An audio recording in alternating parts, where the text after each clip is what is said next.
Legal. Vamos lá. Nova ISO 14001, certo? Nova ISO 14001. O que mudou?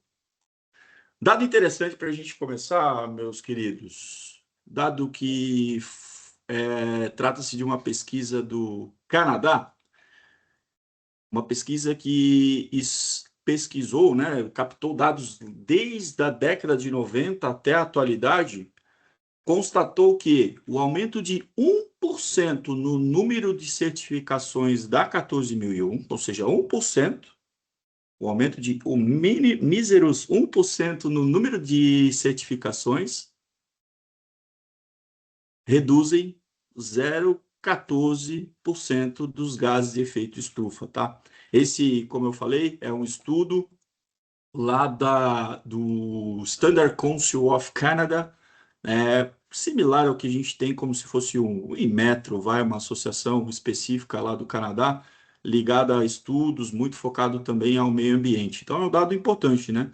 Então não trata somente de uma certificação, mas realmente um resultado tangível e segundo o pessoal lá do Canadá, né? A fonte da pesquisa está aqui embaixo. Meus queridos, para quem não me conhece, meu nome é Richard, estou na indústria desde 98, aqui na Plexus desde 2017, 2018, são mais de 500 empresas aí que eu já atendi, mais de 500 treinamentos, diversas consultorias. Atualmente estou com 4 projetos ligados a ESG, né? Tocando 4 projetos, formação aí em gestão de projetos, sou entusiasta em água, gosto bastante desse assunto, já participei de ONG, já fui professor do Senai, já dei aula na universidade, já palestra, enfim. E hoje estarei aqui com vocês, então, para falar da nova ISO 14001. Fica aqui a dica também, né? Quem quiser escanear aí para me stalkear à vontade lá no LinkedIn, tá bom?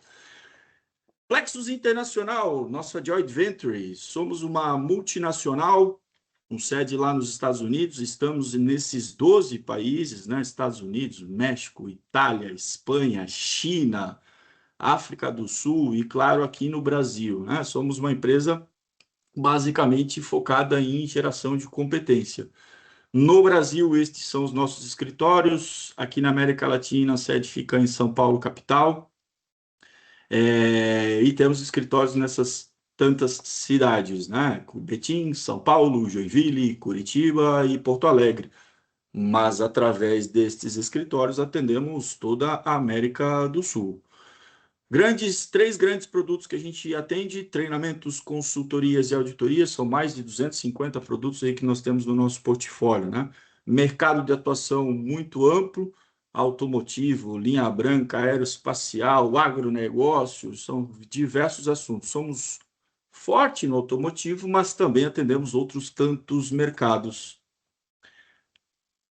Um diferencial nosso é a nossa parceria aí com a IAG. A IAG é famosa pelos seus core tools, a PQP, PIPAP, CEP, CQIs, enfim, somos um centro de treinamento oficial da IAG aqui na América do Sul, em outras regiões do planeta também, e aqui no Brasil também fazemos a distribuição dos manuais, né? Através do portal ou fisicamente também. Temos as nossas parcerias também, além da IAG, com a própria IATF, IAB, IAQG, outras grandes parcerias. Um grande diferencial. Bom, já entrando aqui, entrando dentro da 14001,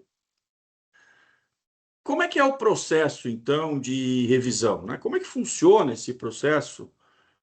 Talvez alguns que estão aqui hoje comigo estiveram há dias atrás, uns 40, um pouco mais atrás aí, que é onde nós falamos sobre a DIS, mas talvez tenha algumas pessoas que estão pela primeira vez aqui, né? Então, como é que funciona esse processo de revisão? Como é que é o processo de revisão de alguma norma, não só da 14, como outra qualquer norma dentro da ISO? Essa frase a gente encontra lá dentro da ISO, né? Lá na parte onde fala sobre o desenvolvimento, né? A ISO vai falar como uma sinfonia. Preciso muita gente trabalhando, né? O papel da ISO é similar, semelhante, parecido a um maestro ordenando essa sinfonia, essa coleção aí de profissionais competentes em cada área específica.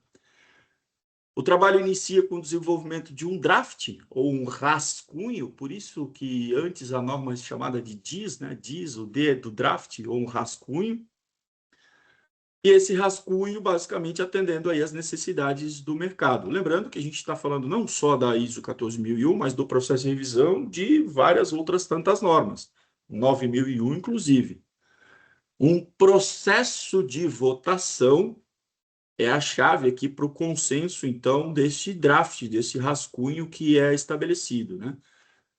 Se esse consenso for alcançado, então, ok, o caminho, né? Esse draft entra no caminho para se tornar esse padrão, a norma em si oficial, né?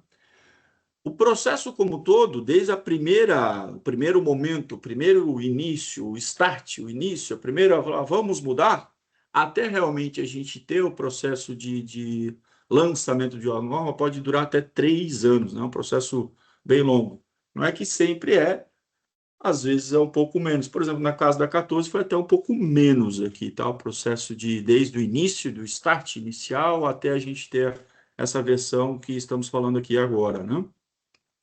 Esse slide é legal porque a gente está vendo aqui um fluxo de uma forma bem resumida.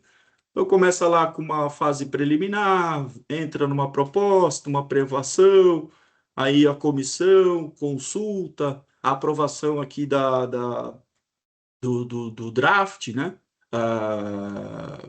Toda a parte aqui de desenho do draft, aprovação do draft, até a publicação, né? Essas duas últimas etapas aqui seria o phase-out da norma, né? Ou seja, ela morrendo, entrando em revisão. Por exemplo, a versão 2015, né? Ela está entrando aqui nessa fase 95, né? Está sendo cancelada. E a gente está com a versão 2026 aqui na fase de publicação, né? Já está publicada, já está lá no site da ISO, você encontra lá a nova ISO 14001. Legal, a gente viu lá que a ISO fala que é como uma sinfonia, né? Juntam-se diversos profissionais, várias pessoas competentes, a ISO trata então, ela se considera um maestro, né? Orquestrando essa coleção de pessoas, de competências. Esse trabalho, essa, essa equipe, ela vai se reunir dentro de um TC, um comitê técnico. O comitê técnico específico da 14001 é isso, ISO TC 207, específico da 14001. Então, o escopo dessa equipe, desse comitê técnico, é o quê? Padronização no campo da gestão ambiental para abordar os impactos ambientais e climáticos. Óbvio, estamos falando de gestão ambiental, incluindo, olha que bacana, aspectos sociais e econômicos relacionados em apoio ao desenvolvimento sustentável. Ou seja, não é só meio ambiente, a gente vai ver ali quando falar um pouquinho mais sobre os requisitos, então, né? Essa conexão. É legal destacar, meus queridos, que a Interaction Plexus tem o prazer e a honra de ter em seu time o José Domingues, ou José Domingues aqui para a gente no Brasil, né? Ele é nosso diretor-geral lá da Plexus, lá no México, e ele também participa do TC176, ou seja, ele tem uma conexão com a ISO através de um outro comitê técnico, que é o TC176, que é o da 9001, né? A gente gosta de abordar esse ponto aí, que é dessa nossa pequena conexão aí com esse processo de revisão de normas, né? Dado legal, gente. Olha que dado legal, né? No mundo, sabe quantas certificações ISO 14001 a gente tem? Isso, dados da pesquisa 2024 da própria ISO, são mais de 670 mil organizações certificadas. 670 mil organizações. Como que a gente distribui essas certificações ao redor do mundo, então, tá? Esse gráfico também ele é bem legal porque a gente consegue ter um mapa mundi aqui e cada área em destaque, né, pintada de verde aqui, um verde mais clarinho, um verde mais escurinho, basicamente mostra quais países possuem minimamente uma empresa certificada. Acho legal mostrar aqui, por exemplo, deve ter no mínimo uma empresa, um CNPJ lá na Antártida, certo? Certificado na 14001, né? Eu fico imaginando o auditor da certificadora, né? Indo lá auditar, pegando, sei lá, um navio, um avião. Tenho a mínima ideia como é que se chega lá para fazer essa auditoria lá nessa organização aqui que está lá na Antártida, se tem uma ou mais de uma, enfim, né? Mas a gente vê também que alguns países não têm nenhuma certificação, né? Tem umas áreas sombreadas aqui, ó, aqui na Ásia, na África, na própria América, né? Algumas áreas sombreadas aí sem certificação, né? Tá vendo que tem um pequeno aqui destaque para esse país? Quem é bom em geografia, né? Que país que é esse aqui, né? Aula de geografia rápida. Não precisa não, eu mostro através desse gráfico. Esse gráfico aqui, pessoal, então a gente tem, vai, um Pareto da distribuição dessas certificações ao redor do mundo, né? Um destaque disparado lá para a China, né? Mais de 350 mil certificações lá na China, né? E aí o desdobramento, né? Coreia, Itália, assim por diante, né? Então esse desdobramento desses 600, mais de 670 mil certificações. E aí fico curioso, né? Cadê o Brasil? E estamos lá, ó, um pouquinho mais para trás, né? Dado esse destaque, tá? Ó, o site está aqui embaixo, estou apontando aqui embaixo, é um dado oficial, que é um levantamento da própria ISO, em parceria com as certificadoras, né? Esse é o dado, o último dado atualizado que a gente tem, é o dado de 2024, geralmente é 2 anos para trás, tá? Esses dados são levantados, né? Então a gente está lá, o Brasil, ó.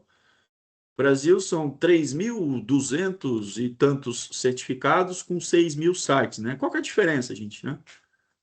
Aqui, basicamente, é o negócio, né? Certificado. O CNPJ aqui é os endereços, que podem ser mais de um, né? Eu tenho uma empresa aqui, uma empresa em outra cidade, estão regidas sobre um único certificado, né? Por isso dessa distorção aqui entre certificados e sites. E sites são endereços, né? Endereços de plantas de organizações certificadas. Então a gente está, nem sei aqui, né? Um, dois, para lá de 10, 10ª posição, né? Então a gente consegue, tenho certeza, explorar bastante, né? Outro dado curioso também, estamos falando da 14.001, mas esse gráfico a gente traz a mesma fonte, tá? A mesma base, traz as certificações das outras normas, né? 9.001 está aqui, né, em primeiro lugar. Por que que tem dois aqui, né? Novamente, né, certificados e sites, né? Por isso que mostra dois tons aqui, né? Então, no 9.001 são, vai, por volta de 1,5 milhão. A 14.001 vem lá em segundo lugar. E a 45 vem lá no terceiro lugar, né?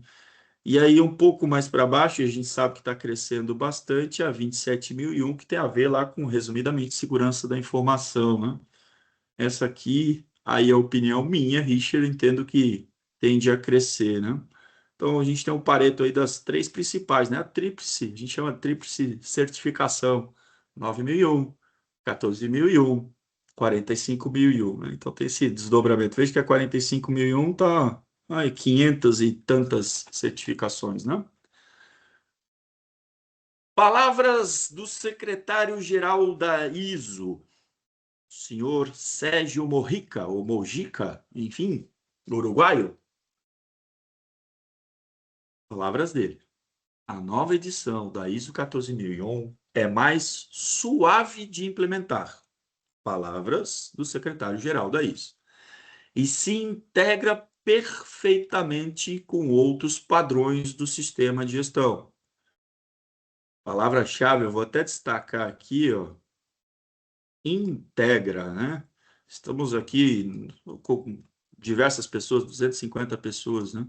Então, algumas possuem o sistema de gestão integrado, outras não. Então, ou seja, 14.001 palavras do secretário-geral da ISO integra, perdão, perfeitamente com outros padrões, né? Deixa eu tomar uma aguinha aqui. facilitando para a organização de todos os tamanhos, não importa o tamanho. Incorpore a gestão ambiental em sua estratégia, alcançarem resultados tangíveis, não só soft save, né? Ou seja, resultados tangíveis e demonstrar impacto real. Palavras do secretário-geral Sérgio Morrica. Então, a opinião dele sobre essa nova edição aí da ISO 14001. Mas vamos lá? O que muda? O que mudou, então, na ISO 14001? Ponto importante, um disclaimer aqui, né? Uma informação base. O que a gente está apresentando aqui com vocês tem base na versão em inglês que está disponível no site da ISO. Se você entrar lá no site da ISO, você vai lá comprar a ISO 14001, né? Outro ponto é, esse material que a gente vai apresentar aqui para vocês contém opiniões e, por vezes, interpretações do pessoal que foi envolvido na criação desse material. Não representa interpretação sancionada, oficial, enfim. Então, parte do material que a gente está apresentando aqui para vocês, daqui para frente, conterá opiniões, interpretações nossas. Não são oficiais. Tudo bem? Alguns números. Sei que tem gente que gosta, né? Para ter um repertório aí, para conversar, enfim. Mas como curiosidade, tá? Itens numerados, a etinização, né? Etinização, nome bonito, mas nada mais do que os itens numerados da 14001 saiu de 56 para 61. Meu Deus, mudou, calma, deixa a gente passar aqui. Vamos ver, isso aqui é só número por número, né? Linhas alteradas, né? Quantas linhas? Se eu pegar linha a linha, quantos por cento? 40% das linhas foram alteradas. Mínimo de uma alteração, considerado como uma alteração. A gente vai encontrar dentro do texto da 14001 82 deve isso, deve aquilo e assim por diante, né? Alguns números macros, somente como criação de repertório.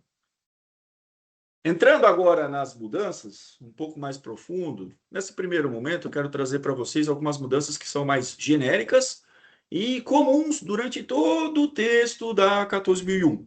Todo o texto, enfim, os pontos que eu vou trazer aqui nessa primeira parte são textos que se repetem, palavras que se repetem durante o texto, durante toda a norma, né?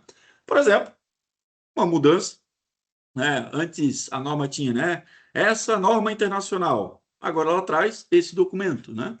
Então, novamente, né? Algumas opiniões, interpretações, né? Tira a redundância, mais direto, melhor legibilidade, a simplificação, como o próprio Sérgio Morrica, secretário da ISO, comentou, né? Muda algumas palavras. Fulfill para meet, ou sai um substantivo, entra um verbo, né? Cumprimento, né? Para cumprir, atender. Algumas teorias, né? Mudança de filosofia de conceito, ação. Então, antes o foco era o cumprimento das obrigações, assim por diante. Agora é na ação, cumprir, verbo, no infinitivo, cumprir as obrigações. Linguagem orientada à execução. Esse é um texto que aparece diversas vezes. Outras mudanças, como eu falei, a gente está abordando aqui de uma maneira mais genérica e ampla, né? Saem os textos condicionantes, can provide, can, pode prover, pode, poderia, etc. Entram textos diretos, determinísticos, provide, result, meeting, melhorar o desempenho ambiental, cumprir as obrigações de conformidade, atingir os objetivos ambientais, não o atingimento, o cumprimento, a melhoria. Vou voltar ali, né? Migrando uma linguagem orientada à execução, cumprir, melhorar, atingir, direto, determinístico. Com relação à informação documentada, que já é uma mudança lá da 2015, né? Então, sai a informação procedimento, né? A palavra procedimento, entrou a palavra informação documentada, tem que ser retida, tem que ser mantida. Aqui a gente vê uma mudança também. Então, a gente vê uma mudança do antes, né? Era o manter informação documentada, agora disponibilizar a informação, né? Ó, sai esse conceito de manter, controlar, e entra o foco em disponível, acessível.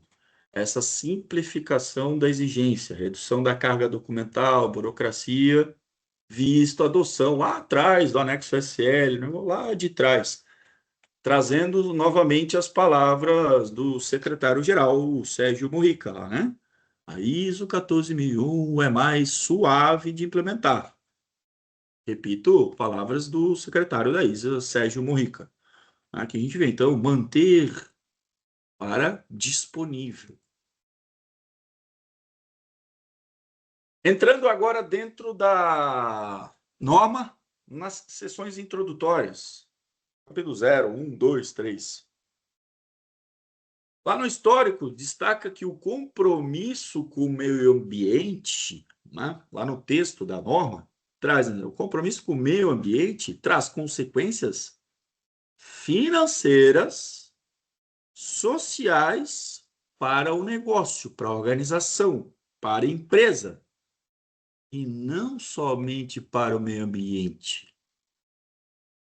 Quem está muito no sistema de gestão, isso é meio que óbvio, né? Mas talvez não para todos. E eu achei interessante esse texto, né? Que para deixar claro, pô, a 9001, desculpa, vício de linguagem aqui, a 14001, ela não está preocupada só com o meio ambiente, só com eu brinco nos treinamentos, com o golfinho, com a árvore. Não, o compromisso com o meio ambiente traz consequências financeiras, sociais para o negócio. Podia ficar até meio-dia aqui com vocês, citando os exemplos que eu presenciei na minha jornada profissional, exemplos práticos de ganhos tangíveis, como a norma fala, projetos de redução, isso e aquilo, como também os intangíveis que são importantes, né? Por exemplo, na redução de riscos. Legal essa frase. Fatores de sucesso.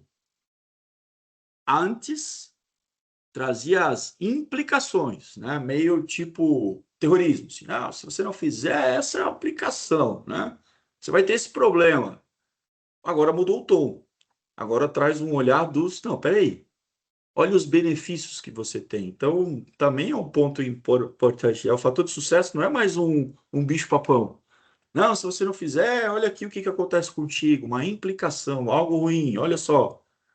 Mudou a linguagem. Uma linguagem mais de negócio. Olha, fator de sucesso, olha que legal. Olha o benefício.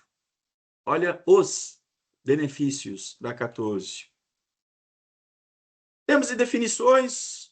Detalhe legal, tá, gente? Uma curiosidade. A norma vai trazer lá, vai levar para o termos e definições um site dentro da ISO, né? É um site de consulta para termos e definições em inglês. Antes a gente tinha a ISO, tem ainda, né? A ISO 9000, que era uma base de termos e definições e tudo mais. Agora não, está concentrado lá nesse site. Você encontra, né? Tá lá certinho o link para você acessar, você consegue tirar, acessar os termos e definições, que são um ponto muito importante para o entendimento, para o melhor entendimento da 14.001. E eu vou além, tá? Não é só 14.001, não, pô. A gente está falando da 9, da 45, várias vezes você está lá tentando interpretar o conceito, a intenção do requisito, ler, reler, e fala, caramba, eu tô no, não entendi isso aqui. Fica a dica, então, você encontrar isso aqui, esse site é bem fácil lá dentro do site da ISO, você vai estar lá escrito dentro da ISO 14001 também, o acesso, você digita lá, o que que é essa palavra? O que que é uma ação corretiva? Vai. E era bastante dúvida no mercado, um monte de teoria. Você digita lá o que que é, vai trazer os termos e definições oficiais. Por exemplo, risco e oportunidade, que durante a fase aí de desenvolvimento gerou, para quem está no meio, para quem que acompanha, diversas discussões, né? Especialistas em risco achavam um absurdo, risco é um só, não tem oportunidade e tal, enfim, várias foram as teorias criadas O que que é isso fala? O que que é o risco e oportunidade? Efeito adverso potencial, ameaça, e efeitos benéficos potencial, oportunidade. Pronto. Ela equaliza. Olha, risco e oportunidade no meu escopo aqui, da ISO, no caso, da ISO 14000, é isso que eu estou falando. Se você trouxer outro termo, outra definição, beleza, mas nós aqui na ISO estamos tratando sobre isso. Então, é bem bacana. Se você tiver alguma dúvida, interpretação, procura lá, dá uma digitada lá no teu termo, que vai te ajudar muito na interpretação, na intenção do requisito que você está estudando, da 14 ou qualquer outra norma, tá? Quero trazer essa frase aqui de um livro que eu gosto bastante desse livro e conecta com o que a gente acabou de ver aqui, né? Abre aspas. Lideranças precisam encarar o fato de que as organizações se tornaram uma filial que pertence totalmente à sociedade. E a sociedade se tornou uma filial que pertence totalmente ao meio ambiente, o planeta Terra. Esse livro, o autor dele é o meu xará, Richard Barrett. O nome do título do livro é A Organização Dirigida por Valores. É um baita de um livro. Richard Barrett aí é um astro das consultorias das big corporations, das grandes corporações aí ao redor do mundo, tá? Esse livro aqui fica a minha recomendação. É um baita de um livro, muito bom mesmo, muito profundo. Fala de cultura, fala de outros pontos também. E lá no começo, bem no começo do livro, ele traz esse ponto, né? Conectado que a gente está falando. Cara, não é só a empresa. A empresa hoje pertence à sociedade e a sociedade pertence ao planeta Terra. Assim. Aí vem a questão, né, do social, ambiental, e assim por diante, né? O famoso ESG. Seção 4. Deixa eu só tomar uma água aqui.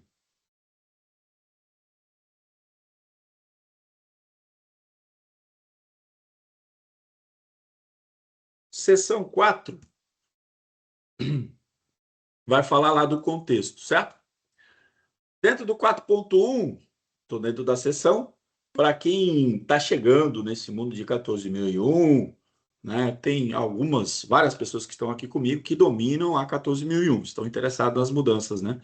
Outros estão pela primeira vez. Então, deixa eu abrir esse parênteses. Pessoal, dentro da 14.001, a gente tem capítulos, sessões, né? A partir da seção 4, que é essa que a gente está na tela aí, a seção 4, que vai falar de contexto, é que começam os requisitos, né? A organização tens que fazer isso, deve fazer aquilo. Então, é a partir de agora, da seção 4. Seção 4, ela vai falar basicamente do contexto do sistema, contexto da organização. Etinização lá no 4.1, no item 4.1, que vai falar do contexto, texto mais direcional, sai o search, entra o this, né, concreto, específico, como a gente já viu antes, né, ó. Esses tópicos, esses problemas devem ser incluídos, né, essas situações, ou seja, exemplifica também os fatores a serem observados durante a análise de contexto, ou seja, nível de poluição, disponibilidade de recursos naturais, mudanças climáticas, saúde da biodiversidade, saúde do ecossistema. Ou seja, quando que você está fazendo uma análise de contexto, você deve considerar esses fatores, né? Deve não, exemplifica, perdão, aqui, exemplifica esses fatores a serem observados em uma análise de contexto. Nós não tínhamos isso antes, né? Então, pô, disponibilidade de recursos, água. Alguns clientes meus têm uma coleção de histórias que já ficaram sem águas em épocas de seca. Utilizam nos seus processos muita água, água de poço, água daqui, água de colar, e em épocas de seca passaram apuros. Você tem que considerar isso no seu contexto. Mudanças climáticas. Eu lembro de uma palestra que eu vi com ex-secretário da ISO, inclusive ele é casado com uma brasileira, eu vou me lembrar o nome aqui, fugiu o nome. Faz um tempinho já, um bom tempinho, lá na pandemia. Ele deu um cenário bem legal. Ele falou dessa questão das mudanças climáticas. Deixa eu parar de compartilhar aqui e me olhar para vocês.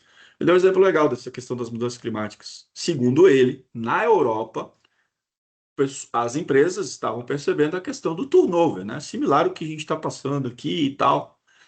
Aprofundando essa análise, eles perceberam que uma das tópicos, um dos, não o único, era a questão do calor. O pessoal, principalmente de chão de fábrica e tal, nas indústrias, fala, pô, tá quente, é ruim trabalhar e tal, não sei o quê. Aprofundando ainda mais nessa análise, eles perceberam que o jaleco, a roupa, o uniforme das organizações era de um contexto de Europa de frio, ou seja, tecidos mais grossos, pouca transpiração e assim por diante. Eles começaram a observar isso e falaram: opa, o contexto mudou. Vamos mudar o nosso uniforme aqui. É um exemplo bem prático, né, que foi apresentado nessa palestra pelo ex-secretário aí da ISO. Eu achei interessante, né, como o contexto ambiental impacta no negócio, no uniforme. É um detalhe bem do dia a dia, né, do cotidiano. Trazendo aqui novamente para vocês, lá na partes interessadas no 4.2,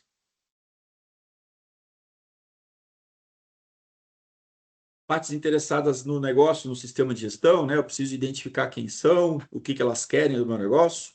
Ela vai direcionar para os requisitos lá da seção 6, do 613, requisitos legais e outros requisitos. O bacana disso também, ou seja, deixa clara a necessidade de determinar quais requisitos e expectativas de partes interessadas, não só lei, não é só requisito legal. Requisitos, necessidades de partes interessadas que são relevantes, que irão se transformar em requisitos para o sistema. Por exemplo, uma TAC, relacionada a cheiro ou barulho. Poxa, mas TAC é um compromisso que eu firmo com o Ministério Público e tal. Não, tá bom. Vamos imaginar que você não tem uma TAC, mas você tem lá uma vizinhança que está batendo na tua porta lá, reclamando de barulho e cheiro. Não tem uma lei.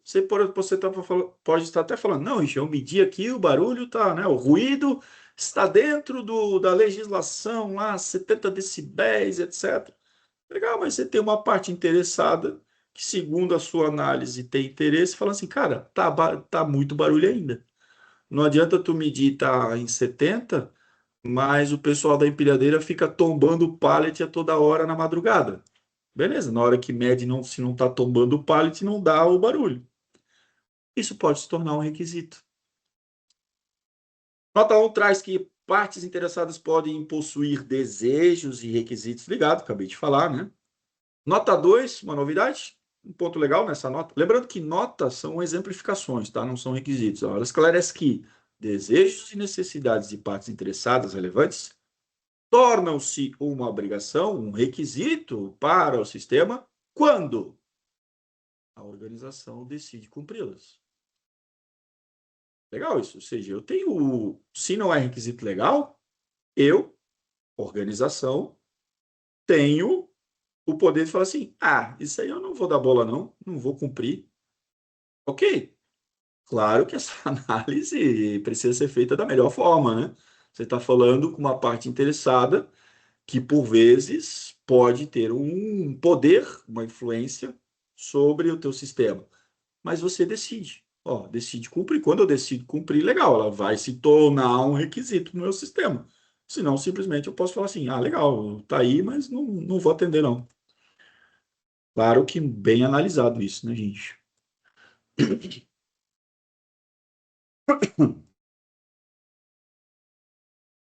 Só tossi a minha garganta aí hoje não tá legal. Vamos lá, escopo. Deixa claro que quando eu estou determinando escopo nada mais é do que limites, tá, gente? Determinar o limite do sistema. Por exemplo, limite bem simples. Vamos imaginar que eu tenho uma fábrica. Tenho uma fábrica aqui na minha cidade e outra em outro estado.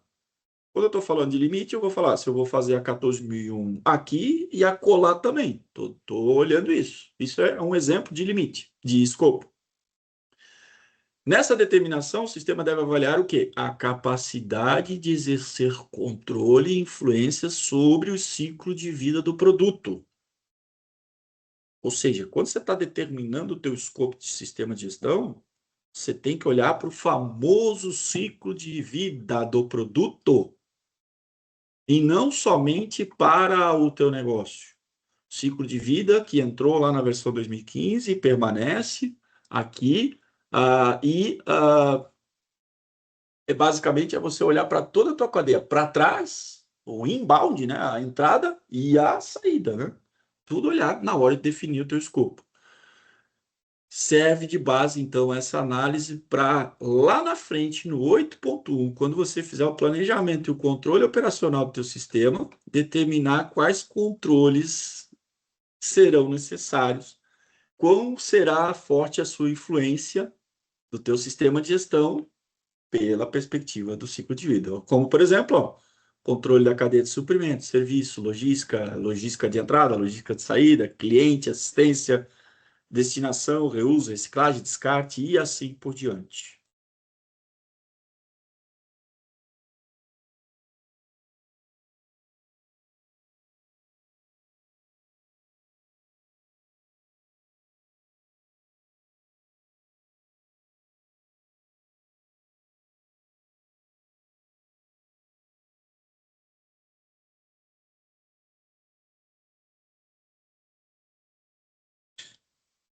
Richard, você está mutado. Richard, Opa, perdão. volta Mutou tudo do de nada aqui. novo. Onde eu parei? Aqui no 4? Aqui? Eu parei? Eu Alô, acho que alô? já Alô? mudando. Teste. Oi, Teste, isso. teste. Fechou, fechou. Vamos lá, mudou do nada aqui. Aonde tinha Volta parado? lá. Vou parar no 4 aqui, Isso, tá no bom? final do 4. Vai Beleza. para o 5. Ah, já sei o que está acontecendo. O mouse está em cima, quando eu dou espaço, ele muta. Ah, já descobri já o meu erro aqui. Tá bom. Aqui, deixa eu só testar, ó. Ah, agora não foi mais. Ah, era isso. Tá bom. Vamos lá, 4.3. Então, o 5. Agora eu descobri a causa aí, ó. Análise de causa raiz, né? Liderança e comprometimento. Tô aqui, tô aqui. Liderança, o 5.1 vai falar assim: a alta direção é responsável pelo sistema de gestão. Isso não mudou, continua. Já veio lá da 2015. Então, a mudança foi que a alta direção tem que ter o compromisso com as regras do sistema, não só regras de gestão. Então, essa simplificação e regras, como, por exemplo, vindas lá das partes interessadas, desejos, requisitos sobre o meio ambiente.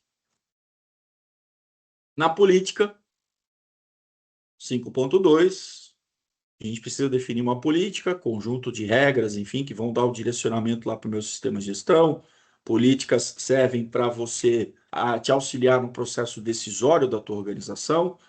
Então, inclui mais exemplo nas notas do que pode ser considerado como outros compromissos, como, por exemplo, preservação e conservação.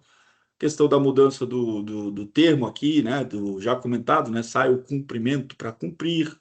Também a questão do que a gente já comentou, da troca dos termos, né, de manter informação documentada agora para disponibilizar informação documentada.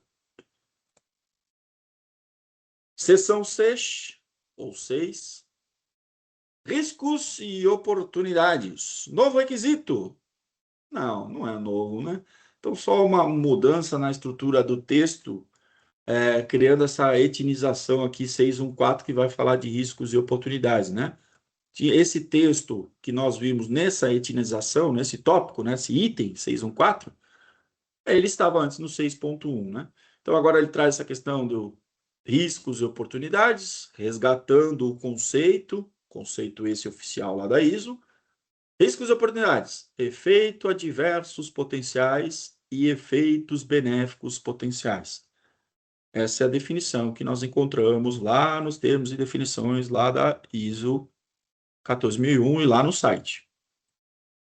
A parte de LAIA, levantamento de aspectos e impactos ambientais.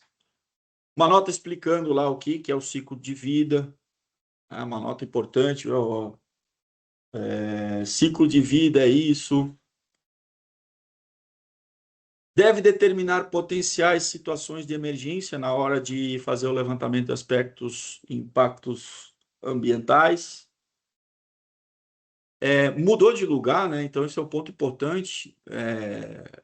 Legal que essa frase ela já existia, só que ela estava deslocada, ela estava em outro lugar. Então foi trazida para o local certo, que é onde a gente está falando de levantamento e aspecto e impacto, né? Legal também que ele vai falar a gente deve observar os aspectos e impactos durante mudanças, por exemplo, de um produto químico que eu estou olhando na minha fábrica, mudança de um processo, e ela faz conexão com um novo requisito 623, justamente esse requisito falando de mudanças, que a gente vai ver ali embaixo. Esse é um requisito que fazia falta na 14.001. Confesso que uma vez eu estava na auditoria empolgadaço lá falando de mudança. Eu fui procurar na 14, me deu um branco. Cadê esse requisito? Só que eu estava com o requisito da 9.001 na cabeça, né? Então era um requisito que fazia falta, na minha opinião. Agora, temos lá, vamos falar dele ali na frente. Ainda sobre Laia, a gente tem uma nova linha, aspectos e impactos potenciais em emergência, destaca essa situação. A gente avaliar, né, daqui nos aspectos, na hora de fazer esse levantamento, as situações de emergência. E eu já vou conectar com algo lá na frente, lá no 8.2, plano de atendimento à emergência, ou seja, isso aqui é a nossa matéria-prima para montarmos lá na frente, no sistema de gestão, no requisito 8.2, a questão do PAI, né? Plano de atendimento à emergência. O que que eu faço aí? Planejamento de ações, dentro do 6.1 ainda. Mudança no texto deixa mais clara a importância de integrar essas ações identificadas aqui na seção 6.1 de riscos e oportunidades no sistema de gestão. E aonde é que você vai integrar isso? No 6 ainda, mas aonde no 6? No 6.2, nos objetivos. Na seção 7, na seção 8, na seção 9.1, que eu vou fazer a medição, a análise e avaliação do sistema de gestão. Esse texto, olhando assim para, poxa, uma mudança. Não, é importante isso aqui. Porque você está fazendo todo o planejamento de risco. O que que eu faço com isso? Adianta ter só uma planilha de Excel lá bonita? Não, não adianta ter uma planilha de Excel. Planilha de Excel, quem ganha dinheiro com planilha de Excel é a Microsoft. Eu gosto de falar isso nas palestras, eventos e treinamentos. É a única empresa que ganha dinheiro com Excel é a Microsoft. A gente ganha dinheiro com ações. Então eu preciso pegar aquilo que está lá numa planilha de Excel, que sai de uma layer, de uma planilha de risco, ou um software, enfim, e desdobrar em ações concretas no meu sistema. Ações essas que estarão ligadas a esses tópicos, lá nos meus objetivos da organização, lá na estrutura, lá na operação, lá na medição, análise e avaliação. 6.2, objetivos, mudança aí, que agora a gente tem, então, um novo requisito ligado à gestão de mudança. Para quem conhece ISO 9001, é muito parecido com o requisito 633 lá da 9001, tá? Basicamente vai mudar? Cuida da mudança. Mudança, ela sempre nasce por uma perspectiva positiva. Ninguém quer mudar para pior. Todo mundo quer mudar para melhor. Então, você nunca vai numa reunião falando assim, pessoal, vamos mudar aqui a nossa operação para fazer mais refúgio, mais desperdício, fazer menos peças. Não, ninguém, inconcebível. Você sempre vai mudar para melhor. Essa é a ideia inicial. Mas, minimamente, trazendo a experiência aqui de todos, nós sabemos que tem mudanças que resolvem um problema, trazem um benefício, por vezes causam 2, 3, 4. Então, esse requisito novo, 623, resumidamente fala assim, e aí, vai mudar? Ótimo, legal. A mudança ela está conectada com o princípio básico de qualquer sistema de gestão, que é o da melhoria contínua. Né? Você está promovendo a melhoria, vamos mudar, show de bola. Cuida da mudança. E aí o requisito traz o detalhamento lá. Seção 7, parte de suporte, né, do sistema de gestão.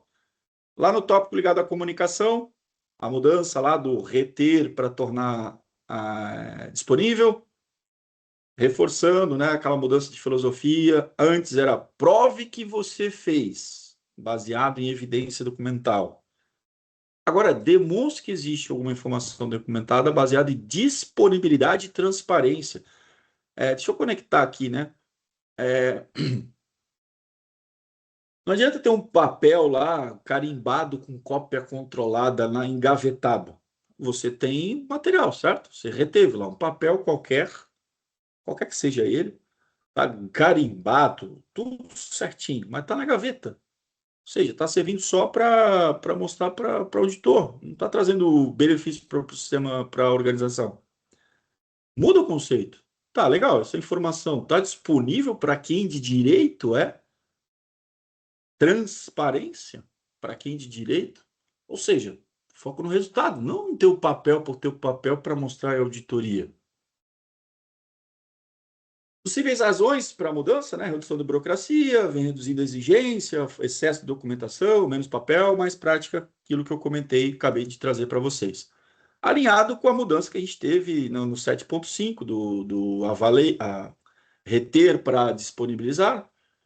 Lá na informação documentada também uma pequena mudança, né, que ele vai falar no título do item 752, que fala sobre a criação e também como é que eu devo fazer, não só na hora de criar uma informação documentada, mas também, legal, os cuidados, os pontos que devem ser observados na hora de atualizar uma informação documentada. Seção 8, operação, planejamento e controle operacional. Uma mudança aqui no termo, né? Antes era esse termo aqui, processo terceirizado, enfim, gerava uma dúvida danada, agora não. Processo provido externamente, né? Ou seja, alteração que é interessante, entendemos que é interessante, deixa claro que deve ser observado todo o processo de gestão de fornecedores. Todo o processo relevante para saídas do teu sistema de gestão ambiental. Os fornecedores diretos, indiretos, alguns exemplos aqui, o pedreiro que vai subir uma parede aí na tua fábrica, o eletricista, a transportadora inbound, outbound, transporte de entrada, transporte de saída. Rapidamente essa parte do texto, lá dos anexos da norma, tá? Lá atrás, lá no final da norma, vai ter uma parte de anexos que é muito rica, tá, gente? Essa é uma mudança grande também que teve, que é a parte dos anexos que servem para orientação, auxílio na interpretação, traz exemplos.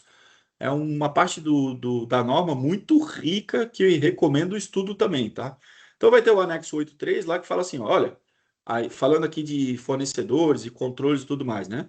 A organização decide a extensão do controle para os seus próprios processos e também processo de compras. Sua decisão baseada em fatores tais como competência do fornecedor, competência técnica, importância e o efeito do produto, serviço terá sobre a empresa, e assim outros tantos critérios.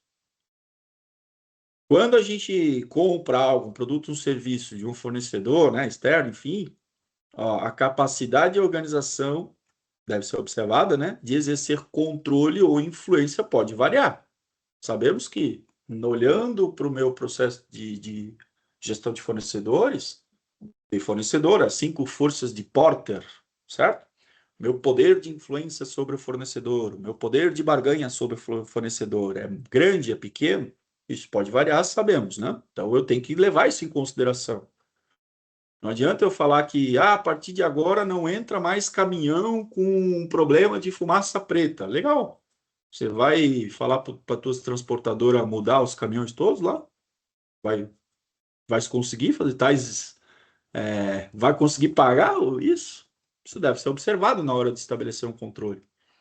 Ao determinar o tipo e a extensão de controle que eu vou estabelecer, pode considerar fatores como aspecto ambiental, impacto e assim por diante. Então, é um texto legal aí para a gente olhar também para a nossa cadeia, gestão de fornecedores, alinhado ao ciclo de vida do produto. Seção 9, monitoramento, medição, análise e avaliação do sistema de gestão. Mudança interessante lá numa linha, né? Considera também que deve ser analisado e não somente monitorado. Então a linha vai falar assim, olha, você tem que determinar o que antes falava, né? Você tem que no teu sistema de gestão determinar o que tu vai monitorar e o que tu vai medir. Tu decide aí. baseado nos requisitos legais, baseado nas partes interessadas, nos teus controles operacionais, nos teus objetivos. Decide aí o que você vai controlar. Agora também decide aí também o que você vai analisar. Que não é a mesma coisa, gente. Não é a mesma coisa. Parte de auditoria. Aqui alguns detalhes chamam a atenção. Dá permissão para ter mais de um programa de auditoria. O que é um programa de auditoria, meus queridos? Programa de auditoria nada mais é do que uma coleção de auditorias. Simples assim, né? Programa, coleção. A gente estuda isso em gestão de projetos. Programa é uma coleção de projetos. Programa de auditoria, uma coleção de auditorias. Então, na hora que eu estou estabelecendo o meu programa, levar em consideração, né? Deveria, agora deve, né? Uma mudança, mais de... Só um pouquinho.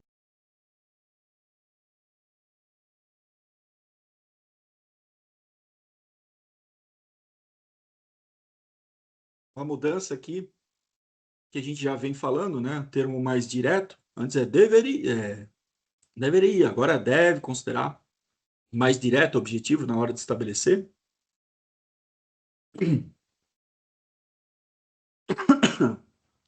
Definir os objetivos de auditoria. Esse é um ponto legal. Não tinha isso antes.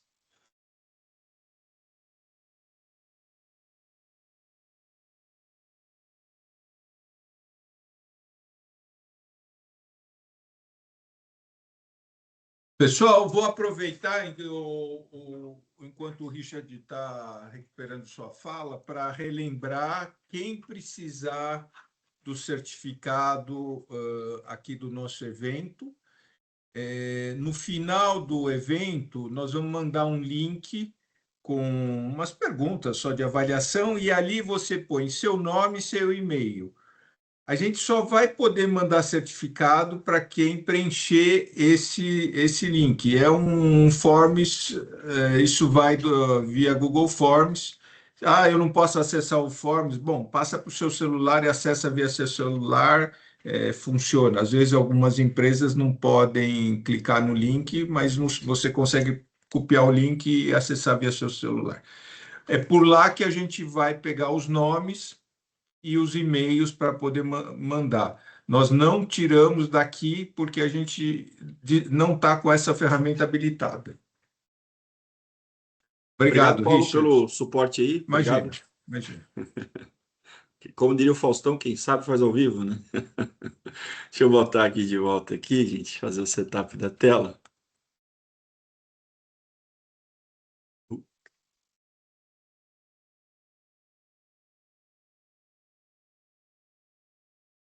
Vamos lá, estão vendo? Voltamos aqui. Estava falando do programa de auditoria. Um ponto importante.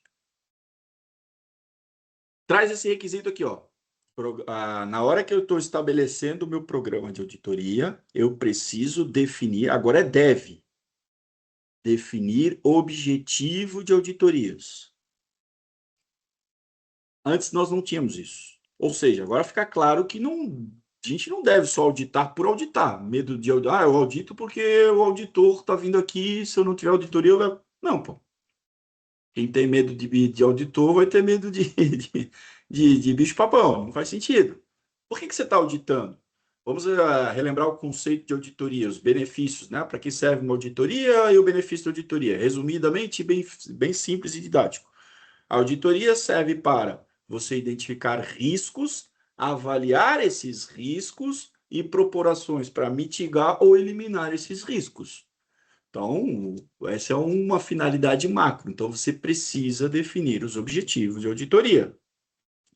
Orientações de como fazer isso, gente, fica a dica, tá? A gente aborda bastante sobre isso nos nossos treinamentos de auditores.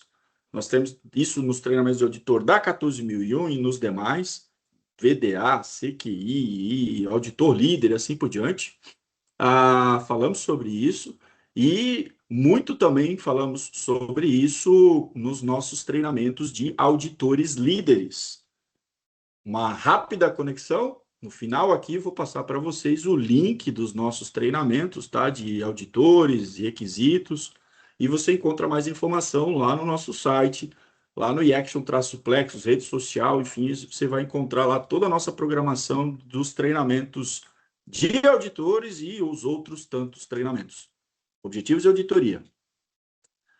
Ainda falando de auditoria, detalhe quais informações devem estar disponíveis. Ou seja, eu tenho lá uma lista de informações que precisam estar disponíveis para comprovar a efetividade de um programa de auditoria, né? Evidencia a implementação e os resultados das auditorias. Então, a gente não tinha, tem uma lista lá de tópicos que, ó, tem que ter isso, tem que ter aquilo, e assim por diante. Na análise crítica da alta direção, deixa claro que deverão ser considerados como dados de entrada para análise crítica somente as necessidades, expectativas e partes interessadas que são relevantes para a organização. Antes o texto ficava meio direto, né? Ah, leve em consideração. Tá, mas tudo? Se o cara pedir para mim pintar o muro do lado de fora porque está feio, eu tenho que... Não, peraí, só o que é relevante. Volta naquele conceito lá atrás, né? É aquilo que a organização decide tornar, decide cumprir. Nota que está lá no 4.2 que eu acabei de comentar, né? Esclarece, ó, a organização decide cumprir. Não estou falando de requisito legal, tá, gente? Requisito legal é requisito legal. Está na lei, você tem que cumprir. Isso aqui são os outros requisitos que vêm de partes interessadas. Na saída lá da análise crítica de direção, muda o termo, né? Sai o termo saídas para o termo resultado, né? Antes era saídas da análise crítica devem, etc. e tal. Agora, ó, os resultados, né? O termo mais amplo inclui também não só saída como uma ação, enfim, mas também inclui decisões. Ah, a gente decidiu dessa forma. Conclusão, concluímos que. E, claro, as ações também. Linguagem mais natural, resultado na análise crítica da alta direção, né? Então, uma mudança no termo, mas eu achei interessante essa parte, né? Não é só ação. Pô, tem muita decisão importante que sai de uma análise crítica. Tem muita conclusão importante que sai de uma análise crítica, que deve fazer parte dessa saída. Não só vamos fazer isso ou vamos fazer aquilo lá. Não tem mais melhoria contínua. Não, calma, né? Calma, é só para espantar. Calma, só mudou de lugar, tá? A única mudança, basicamente, na seção 10, houve uma mudança lá na estrutura, né? Agora a melhoria contínua está em outro lugar. Uma simplificação na etinização, continua lá a parte da melhoria contínua, temos que ter um processo, continua a parte de tratativa das não conformidades também dentro da seção 10. Destaques, meus queridos. Bom, de forma simples e direta, a norma se tornou mais determinística, palavras a própria ISO. Risco, sim, mas também as oportunidades, né, para a gente olhar, né, essa ar da oportunidade, o benefício. A questão da gestão de mudança. Não é que não tinha antes, tá, gente? Tinha gestão de mudança, mas ela estava escondida lá dentro do 8.1, assim, ficava meio escondida. Agora tem essa etinização nova. Lá é a questão de situações de emergência, ela deixa mais robusta essa parte. Gestão de fornecedores. Programa de auditoria, onde a gente vê as mudanças, definir o objetivo, o que deve ser mantido disponível como informação documentada. E o que a gente faz? O que eu devo fazer, né? O que fazer agora? Os próximos passos aí que a gente, claro, aqui de forma macro também. Bom, aproveitar, eu gosto sempre de falar assim, vamos aproveitar a mudança para, já que o assunto está quente, o assunto está nos trending topics aí da tua organização, etc., né? Então, pode estar rolando esse assunto. Legal, vamos aproveitar isso para quê? Para fazer um diagnóstico. Vamos tentar identificar quais são as dores atuais no meu sistema de gestão. Vamos aproveitar para revisar, conectado então com essa identificação dessas dores. Legal, aproveitar para revisar os processos do sistema de gestão ambiental. Melhorar os padrões. Existem padrões. Estou feliz com os meus padrões. Legal, pô, mudou a 14.001. Está na hora de talvez, né, subir a régua um pouco, melhorar os nossos padrões. Por exemplo, melhorar os nossos padrões com relação à gestão de fornecedores, apertar um pouco mais, ou os nossos padrões, indicadores ambientais internos também, na hora de, opa, vamos apertar um pouquinho mais, melhorar. Reciclar práticas. Gosto sempre de dar um exemplo, né? Ah, eu fiz o treinamento. Importante mais do que treinamento é competência, né?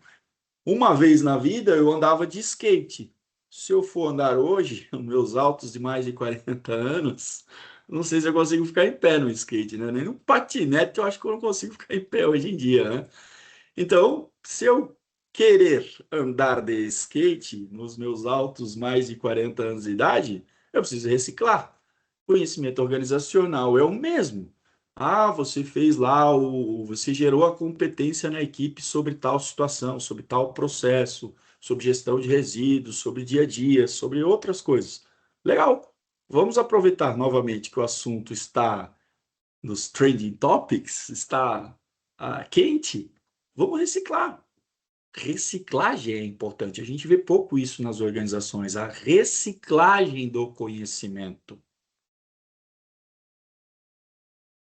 Conectado o último ponto aqui, né, do que fazer, que é aproveitar também para a gente gerar competência, gente. Estamos falando de competência, não somente de treinamento, gerar competências. Competência é a capacidade de gerar resultados através dos conhecimentos e habilidades.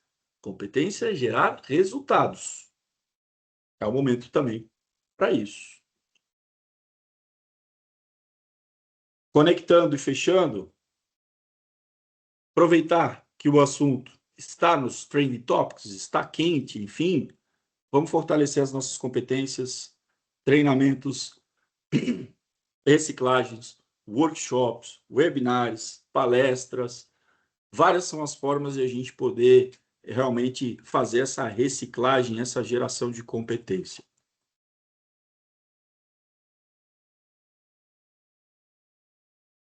Nesse ponto, meus queridos, convite para vocês se inscreverem nos nossos treinamentos. Na tela aqui a gente tem 2 treinamentos, as datas. Se você escanear esse QR Code aí, os 2, né? Esses QR Codes vão te direcionar lá para o nosso site, lá para a página desses treinamentos. Lá tem as datas, tem as informações completas. Já são treinamentos atualizados, versão 2026. Tanto de requisitos da 14.001, quanto de formação de auditores internos. Vale o destaque também, quando você for acessar a nossa página, né, for direcionado por esse QR Code, você vai ter a opção lá em cima, lá escrito treinamentos, e no ladinho aí da tua página vai ter todo o nosso portfólio de treinamentos, inclusive de auditor líder da 14.001. Temos uma turma aí nos próximos dias. Formação essa de auditor líder já com base na 14.001, versão 2026. QR Code na tela, para quem quiser aproveitar aí para se inscrever, tanto no treinamento de requisitos ou no de formação de auditor interno 14.001. E também, pelo QR Code, você vai ter acesso a todo o nosso portfólio. Convite reforçado, comentado pelo meu colega Marcelo. Fica o convite também para vocês seguirem a gente lá nesses 3 canais: LinkedIn, Instagram, YouTube. Este webinar estará lá no nosso site, mas também estará lá no YouTube para você ver depois, enfim. E nesses canais, LinkedIn, Instagram e YouTube, é o canal também que a gente utiliza para divulgar novidades, novas normas, novos treinamentos, novos produtos. Por exemplo, está saindo aí a nova ISO 9001, está saindo outros tantos novos produtos, né? Está vindo, a gente vai passar aí por uma fase de muita novidade. Quer ficar atento, quer ficar sabendo dessas novidades? É só seguir a gente nesses canais. Muito bom, Richard, obrigado. Vamos Opa! Só um pouquinho, Paulo. Pois não. De novo, vou trazer o meu xará Richard Barrett. Ó, capital cultural é a nova vantagem competitiva. Fábrica, a gente consegue copiar. Capital cultural, pessoas, é mais difícil. Organizações não se transformam, as pessoas é que o fazem. Essa transformação começa com os líderes e está conectada com liderança. Obrigado a todos.